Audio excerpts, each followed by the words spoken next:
Shalom saudaraku, kembali lagi berjumpa di Life Study, sebab orang yang berhenti belajar, berhenti bertumbuh. Mari kita bersatu dalam doa. Bapa yang baik, kami rindu untuk belajar kebenaran firman-Mu.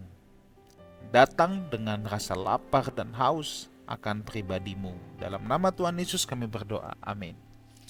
Saudaraku, kita masih meneruskan pembelajaran kita dalam Kisah Rasul pasal yang ke-9, dan pada kesempatan ini saya akan membahas ayat 23 sampai dengan 31 ya, 23 sampai dengan 31. Mari saudara, saya akan bacakan dulu.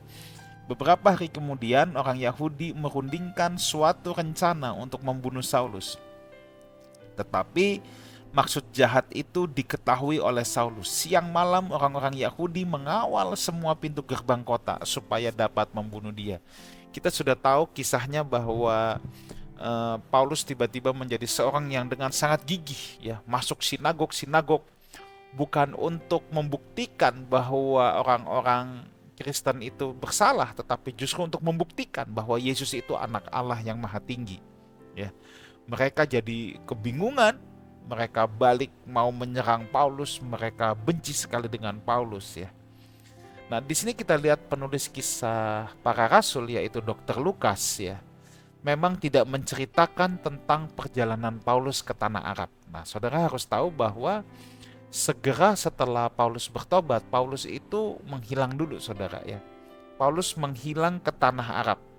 Itu ditulis di Galatia 1 ayat 16 dan 17. Nah, kalau saudara lihat di Galatia 1 ayat 16 sampai 17, setelah kembali dari tanah Arab, ia kembali ke Damsyik dan tinggal di sana selama 3 tahun. Setelah itu baru nanti kita lihat Paulus ke Yerusalem untuk mengunjungi Kefas atau Petrus. Nah, jadi kalau saudara melihat kisah 9 ini ada sebuah gap waktu di mana Paulus pergi ke tanah Arab. Kita tidak jelas berapa lamanya ya, tetapi kita bisa lihat di sini Lukas tidak menuliskan hal tersebut. Jadi setelah Ananias mendoakan dia dan dia jadi sembuh, lalu Paulus langsung ke tanah Arab. Nah, kembali dari tanah Arab, Paulus dengan sangat gencar memberitakan Yesus kepada orang-orang Yahudi, membuktikan Yesus adalah anak Allah. Nah, jadi dia bertobat, dia disembuhkan di Damsyik, dia pergi ke tanah Arab, kembali ke Damsyik, tinggal di situ selama 3 tahun. Ya, setelah itu baru dia ke Yerusalem. Nah, Paulus yang dulu ingin membunuh orang percaya, sekarang justru ia yang diburu oleh mantan kelompoknya sendiri ya. Kelompoknya yang dulu itu jadi sangat geram, lebih geram kepada Paulus daripada kepada penginjil-penginjil yang lain. Ya iyalah, ini kan dianggap murtadin Paulus, iya dong. Wah, ini pasti lebih diincar saudara ya. Ini lebih diincar daripada yang lain. Kalau yang lain dari dulu mah memang kita mau jadiin sasaran tembak, tapi ini kan murtadin. Ibaratnya ini orang yang tahu isi perut kita ini, tahu kita luar dalam loh, sekarang kok jadi balik menentang ya. Nah, Paulus itu tahu persis ya. Kenapa? Karena Paulus memang berasal dari kelompok yang sama. Bahkan Paulus kan sangat dihormati oleh kelompok itu ya. Di tengah-tengah kelompok lamanya Paulus itu orang yang sangat dihormati. Nah, disinilah saudaraku, setelah dari tanah Arab ia kembali ke Damsyik, Paulus mulai mengalami yang dikatakan Kristus, bahwa ia akan banyak menderita karena nama Kristus ya. Lalu kemudian dari mana Paulus tahu rencana jahat ini, bahwa orang-orang Yahudi ingin membunuh Paulus, saudara ya? Dari mana sih Paulus tahu? Nah, memang ada mata-mata, saudara. Bisa saja ini mata-matanya dari sorga langsung kasih tahu Paulus, tetapi bisa aja ada mantan teman Paulus yang solider, saudara ya. Kan di sini dikatakan maksud jahat untuk menangkap, untuk membunuh Saulus, kan dia tahu ya. Jadi ini bisa aja dari mantan teman kelompoknya ya, yang masih solider sama Paulus, atau Tuhan sendiri yang kasih tahu dia. Nah, saudara, dari sini saya cuma mau kita belajar gini, saudara. Percayalah, tidak ada yang bisa membunuh orang pilihan Tuhan, orang-orang yang hidupnya menyerahkan diri buat Tuhan. Tidak ada satupun yang bisa membunuh, kecuali tugasnya memang sudah selesai. Saya serius akan hal ini, saudara. Saya selalu tergetar kalau saya merenungkan hal ini. Berkali-kali saya ngomong sama istri saya. Bagi saya, kalau saya masih dikasih hidup, berarti tugas saya belum selesai. Kalau sampai Tuhan panggil saya pulang, berarti tugas saya sudah selesai.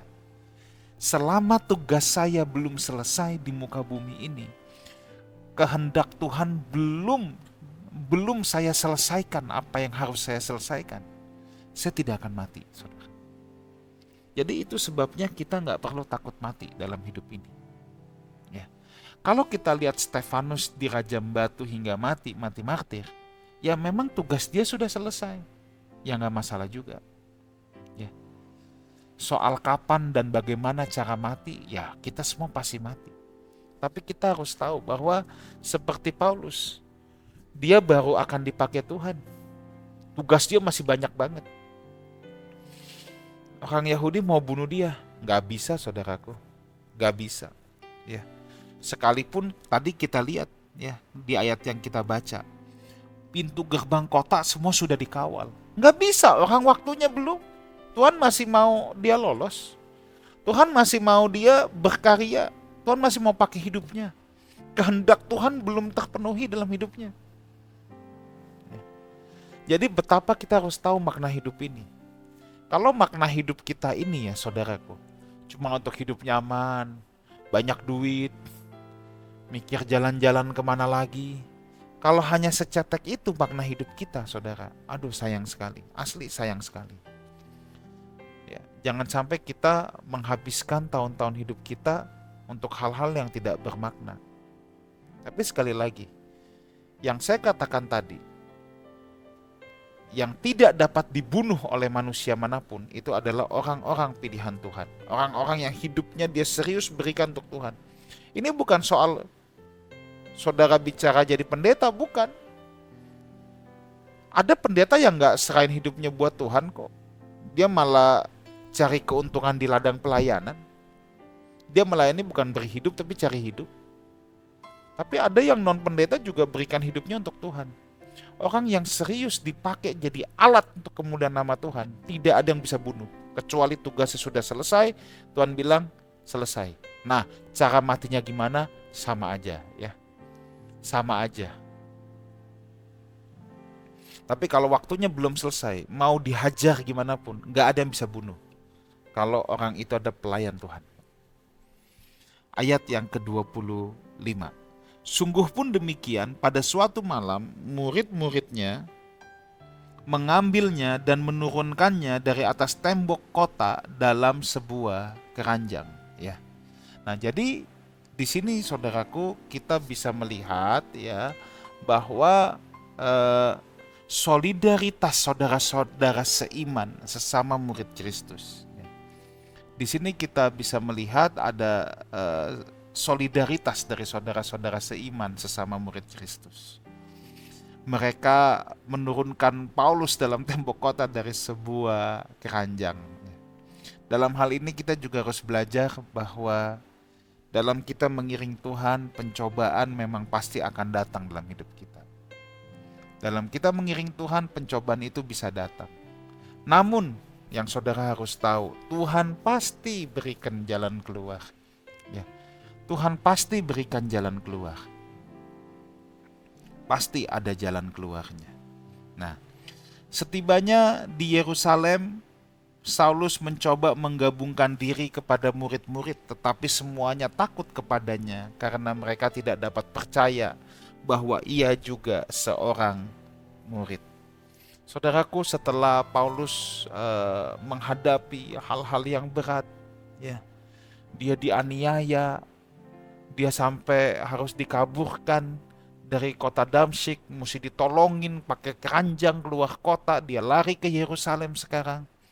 Sampai di situ, waktu dia hendak mengunjungi Petrus, mau menggabungkan diri sama orang percaya yang lain, tetapi dia juga banyak kesulitan di sana. Ya, wajar sekali lagi wajar ya kalau murid-murid di sana menjadi takut.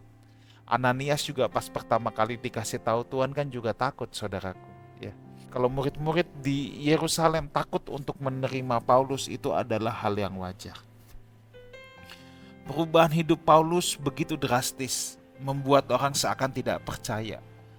Penderitaan memang sangat hebat di Yerusalem. Ingat, yang paling menderita itu yang ada di Yerusalem, saudara ya. Kan mereka sampai terpencah kemana-mana ya. Yang ada di Yerusalem itu memang terpencah kemana-mana ya. Jadi karena penderitaan sangat hebat, sekarang dengar Saulus datang mau menggabungkan diri. Waduh, ya wajar kalau mereka curiga. Ingat ya, dulu kan nggak ada WhatsApp, saudara ya. Nggak ada forward-forwardan grup. Paulus sudah bertobat, oi. Ya kalau sekarang kan gampang, saudara. Dulu kan nggak ada telepon, nggak ada WhatsApp ya, nggak ada WhatsApp grup, nggak ada foto.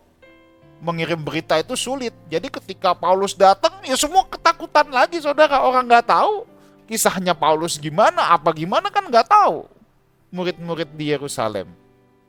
Jadi wajar kalau mereka curiga. Ketika Paulus datang mau menggabungkan diri, pasti yang ada dalam pikiran mereka, wah ini dia mau nyamar nih, gitu. Udah di tengah-tengah kita bisa dihabisi semua, kita bisa dibunuh semua nih. Ya. Buah pelayanan Paulus belum mereka ketahui, belum mereka rasakan juga. Mungkin saja, saudara, saat itu Paulus juga sangat sedih. Ya gimana nggak sedih, saudara? Pasti merasa kesepian. Kelompok lamanya mau membunuh dia. Saudara-saudara yang dia pikirin ini udah saudara seiman juga nggak mau nerima dia. Dia jadi kayak sebatang kara sendiri. Sekali lagi, itulah cobaan yang Tuhan izinkan. Proses yang Tuhan izinkan terjadi dalam hidup Paulus. Ya, itu proses yang Tuhan izinkan terjadi dalam hidup Paulus. Di situ juga Paulus pasti punya sebuah kesaksian iman bahwa dia tidak pernah sendirian. Ada momen-momen di mana kelompok lama mau membunuh dia. Orang-orang Kristen yang dia sudah anggap saudara seiman nggak mau nerima dia pasti merasa sendiri. Tapi di situ juga saya percaya itu menjadi sebuah momen di mana Tuhan beracara dalam hidup Paulus. Dan Paulus menyadari bahwa dia tidak pernah sendirian. Proses kadang-kala nggak enak, proses kadang-kadang menyakitkan, saudara ya. Ini kan bukannya berarti murid-murid di Yerusalem jahat. Jahat nggak mau terima Paulus. Ya wajar orang mereka belum tahu. Jadi pelajaran yang bisa kita ambil gini, saudara ya. Kalau kita lagi kesepian, kalau kita lagi sendirian, kita merasa kok nggak ada yang bisa ngertiin aku. Saudara, belum tentu orang yang nggak ngertiin saudara itu dosa. Enggak, belum tentu. Belum tentu orang yang nggak bisa terima kita saat ini, belum tentu orang yang nggak bisa ngerti kita saat ini, mereka pasti bersalah, belum tentu. Tetapi yang pasti, semua situasi itu bisa menjadi proses Tuhan untuk menyatakan diri kepada kita, untuk memberikan sebuah kesaksian dalam batin bahwa kita tidak akan pernah ditinggal sendirian oleh Tuhan. Ya. Nah, itu yang harus kita belajar.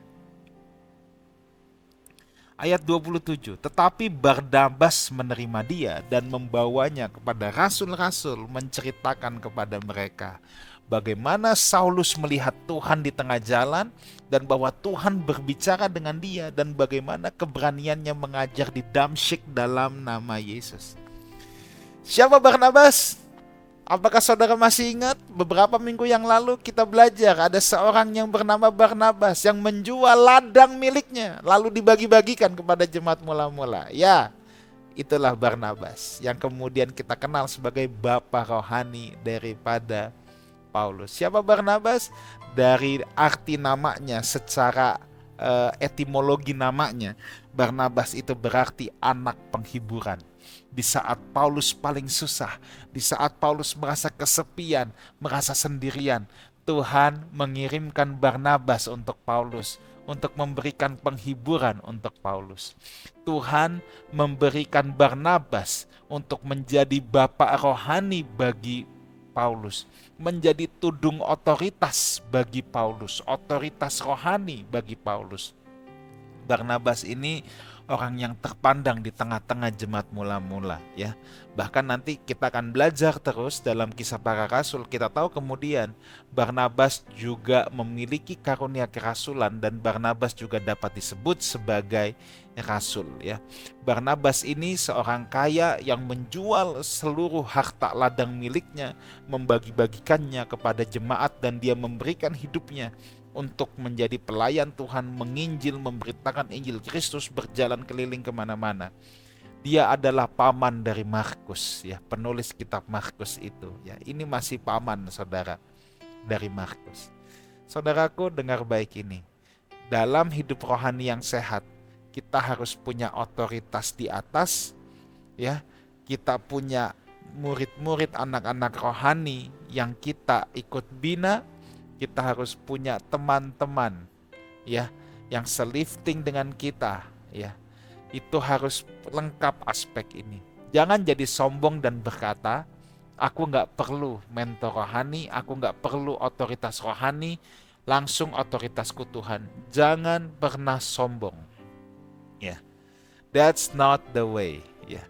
Karena sejarah gereja telah membuktikan otoritas rohani, Alkitab mengajarkan hal tersebut, dan hal tersebut benar adanya, dan memang ada, ya. Paulus sekalipun memiliki otoritas rohani yang ada di atasnya, yaitu Barnabas, ya.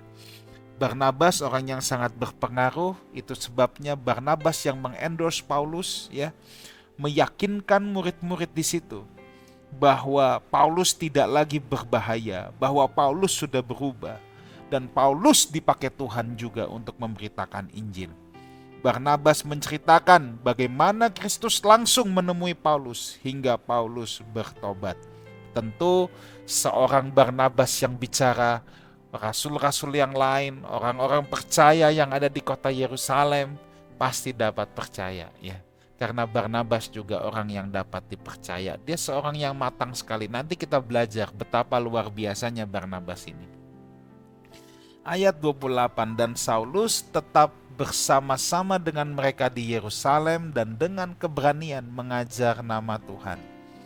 Paulus dari dulu seorang yang gigih dan berani, sekarang juga gigih dan berani. Yang berbeda adalah kepentingannya. Kita juga harus gitu. Dulu ada orang getol bikin dosa, saudara. Terus setelah ketemu Yesus, getolnya hilang, saudara, ya. Ya memang udah gak getol bikin dosa, tapi ya jadi orang Kristen yang adem-adem aja, yang mediocre. Enggak, harus kayak Paulus. Dulu gigih dalam menentang Kristus, sekarang gigih juga dalam memberitakan Kristus. Jadi kalau yang dulu getol bikin dosa, sekarang getol juga, tapi bukan getol bikin dosa, saudara. Getol hidup suci untuk Tuhan, gitu dong. Ya, itu baru pertobatan, saudaraku. Itu baru metanoia 180 derajat. Dulu pelitnya setengah mati, sekarang suka memberi. Bukan dulu pelitnya setengah mati, sekarang biasa-biasa aja. Enggak, bukannya begitu, ya. Tapi kita jangan jadi mediocre. Lihat Paulus, ya. Dia dulu gigih, sekarang juga gigih, tapi kepentingannya beda, ya. Dulu kepentingan kerajaan gelap, sekarang kepentingan kerajaan Tuhan, ya. Sampai sudah bertobat pun ia tetap gigih dan berani. Ia bukan seorang yang mediocre. Dia berani mati untuk apa yang ia percayai. Saudaraku, saya tidak melebih-lebihkan hal ini, ya. Tetapi saya sering berdiskusi dengan teman-teman hamba-hamba Tuhan. Entah kenapa. Sekali lagi, saya tidak melebih-lebihkan. Saya juga tidak mau membuat sensasi. Kita tidak tahu kapan Tuhan datang. Tetapi saya harus katakan, waktunya sudah singkat. Ya. Waktunya sudah singkat. Dan ke depan nanti, di waktu yang semakin singkat ini, saya sudah melihat dengan mata kepala saya sendiri, penyesatan semakin banyak, yang menyelinap, yang masuk ke dalam gereja Tuhan, masuk menyelinap di mimbar-mimbar Kristen. Dan penyesatan-penyesatan ini diberitakan oleh guru palsu. Ini akan semakin banyak, saudara. Percayalah, ini akan semakin banyak. Jumlahnya akan semakin banyak. Menjelang kedatangan Tuhan, jumlah guru palsu akan semakin banyak. Jumlah pengikut mereka pun akan semakin banyak. Sampai orang nanti akan bingung mana yang benar, mana yang salah, mana yang asli, mana yang palsu. Orang akan bingung. Kalau seseorang tidak berakar kuat dalam kebenaran, dia akan bingung saudaraku, mana yang asli, mana yang palsu, mana yang benar, mana yang salah. Tapi saya mau ingatkan saudara semua, sebagai hamba Allah saya ingatkan saudara. Dan saya yakin saudara tetap bisa berpegang kepada iman saudara. Ya. Saya selalu bilang sama teman-teman saya, hamba-hamba Tuhan yang lain, rekan sejawat, kita harus berani mati untuk apa yang kita yakini. Ya. Injil yang kita pegang, ya, Injil yang kita ajarkan, ini memiliki kesinambungan dengan bapak-bapak gereja yang adalah murid-murid langsung dari para rasul. Kalau sekarang ada kekristenan yang lain, ya, kekristenan agak lain gitu ya, kayak judul film. Saudara, saya tidak akan mundur 1 inci pun. Saya siap mati untuk kebenaran yang saya yakini. Nah, kebenaran akan dianiaya ke depan nanti. Dan kita harus bersiap akan hal itu. Nah, oke, kita kembali lagi saudara. Di sini dengan penuh keberanian Paulus mengajar dalam nama Tuhan. Apa yang Paulus ajarkan saudara? Ingat, Paulus itu pengajar kitab-kitab Yahudi saudara. Dia orang pintar. Yang dia ajar tentu adalah kitab-kitab PL. Tetapi sekarang mata rohaninya telah dibukakan. Selubung yang menutupinya telah dibukakan. Dia tetap menguasai PL, tapi justru dia sekarang bisa melihat bagaimana perjanjian lama itu memang menggenapi nubuatan-nubuatan Yesus adalah anak Allah. Perjanjian lama adalah sebuah pengantar kepada perjanjian yang baru di mana Mesias diberikan untuk menjadi juru selamat umat manusia. Ya. Itu sebabnya Paulus mahir dalam mengajar. Ya, Paulus memang punya kompetensi, bukan dia mau cepat-cepat ngajar. Saya orang yang termasuk menentang kalau ada orang baru bertobat langsung cepat-cepat mau ngajar. Jangan cuman karena dia punya nama dalam masyarakat, punya kekuatan, ya, punya relasi, punya popularitas, punya kekayaan, langsung cepat-cepat disuruh ngajar. Oh no. Harus punya kompetensi. Ingat, Alkitab berkata orang yang mengajar dituntut lebih, saudaraku. Dituntut lebih. Itu sebabnya, ya, itu sebabnya. Jangan cepat-cepat mau ngajar. Kalau Paulus memang dia punya kompetensi. Ya, dengan kompetensi yang dia miliki, makanya Paulus paling dipakai Tuhan. Dia menuliskan sebagian besar perjanjian baru karena dia memang punya kompetensi, saudara. Ya. Yuk kita teruskan ayat 29. Ia juga berbicara dan bersoal jawab dengan orang-orang Yahudi yang berbahasa Yunani, tetapi mereka itu berusaha membunuh dia. Orang Yahudi berbahasa Yunani. Nah, Paulus itu kan juga orang Yahudi yang berbahasa Yunani, saudara. Kelompok ini paling merasa sangat terhina oleh Paulus, karena Paulus dulu salah satu dari mereka. Tapi tentu sangat sulit untuk berdebat, untuk berbantahan dengan Paulus. Ini kan orang pintar banget, saudara.